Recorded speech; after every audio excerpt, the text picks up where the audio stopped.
పంపులు లిఫ్టులోనికి పేమెంట్ చేయడానికి సరిపోయినాయి తప్ప ఎకరాకు నీళ్లు ఇవ్వడానికి కుదరదు.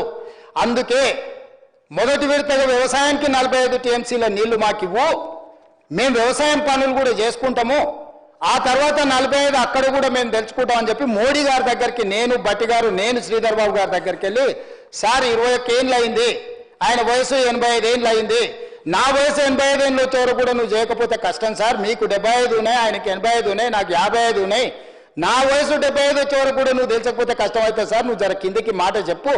ఆ మంత్రి గారికి చెప్పి ఆయనను పిలిచి సంవత్సరం లోపల తేల్చమని చెప్పి, అంతకుముందు 3 నెలలకు ఒకసారి కేసినటోడు ఇప్పుడు నెలకు 3 సార్లు 2 సార్లు ఈయన కాడికి పట్టుకొచ్చినాం అధ్యక్ష. ఇప్పుడు టర్మ్స్ ఆఫ్ రెఫరెన్స్ ఇప్పించడమే కాకుండా తెలంగాణ వాదనలు వినిపించుకుంటూ ఒక కొలిక్కి పట్టుకొచ్చి ఇప్పుడు కొంచెం పట్టాలు ఎక్కించినాం అధ్యక్ష.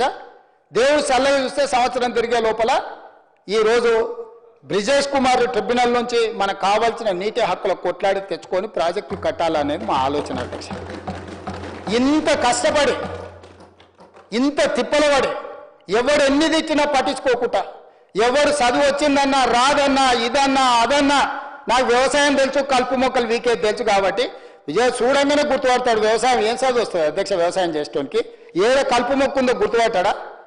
తులసి వనంలో గంజాయి మొక్కు ఉంటే ఎంతసేపట్లో గుర్తుపడతాడు అధ్యక్ష వ్యవసాయదారుడు.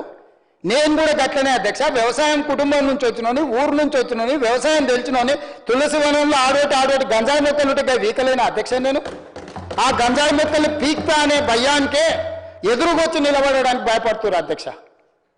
పదే నీకు ఇంగ్లీష్ రాదంటారు. చైనా వానికి ఏం భాష వచ్చు అధ్యక్ష?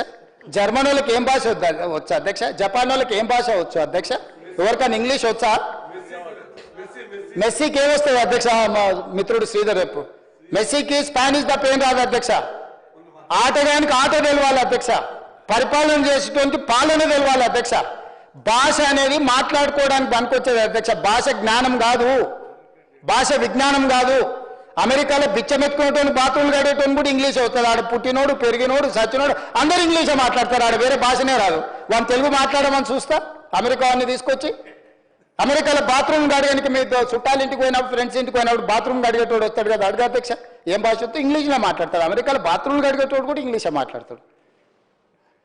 ఈడ నాకు లేకపోతే ఉత్తమ్ కుమార్ రెడ్డి గారికి, బట్టి విక్రమార్క గారికి వారు నీళ్ళు ఇస్తారు, వీళ్ళు నిధులు ఇస్తారు, వీళ్ళిద్దరిని సమన్వయం చేసి అనుమతులు తెచ్చే పని నాది అధ్యక్ష.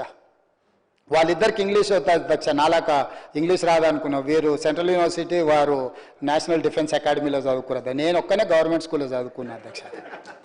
గవర్నమెంట్ స్కూల్లో చదువుకొని ఇక్కడికి వచ్చిన అధ్యక్ష. కానీ ప్రజలకు చేయాలన్న చిత్తశుద్ధి, పట్టుదల, వీళ్ళందరినీ సమన్వయం చేసుకునే తత్వము, ఆలోచన.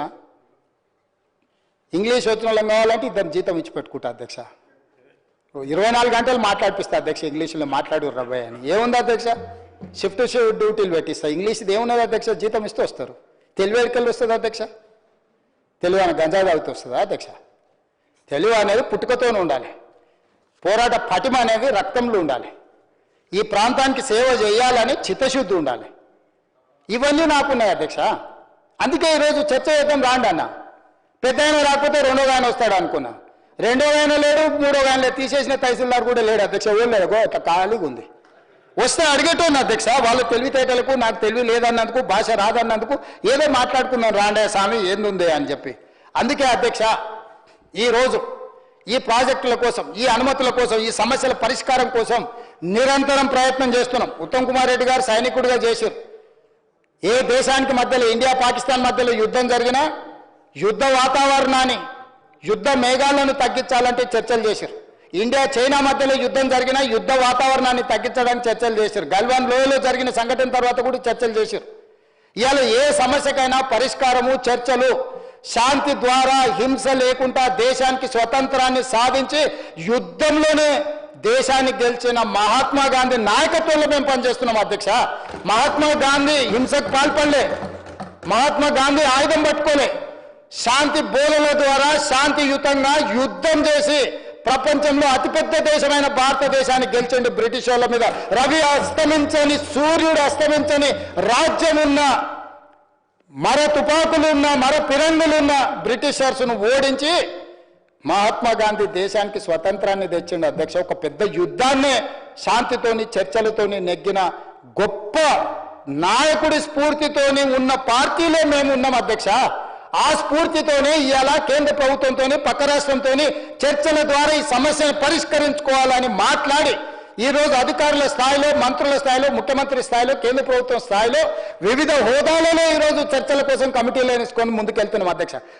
ఒక్క మాట చెప్పదలుచుకున్నా అధ్యక్ష.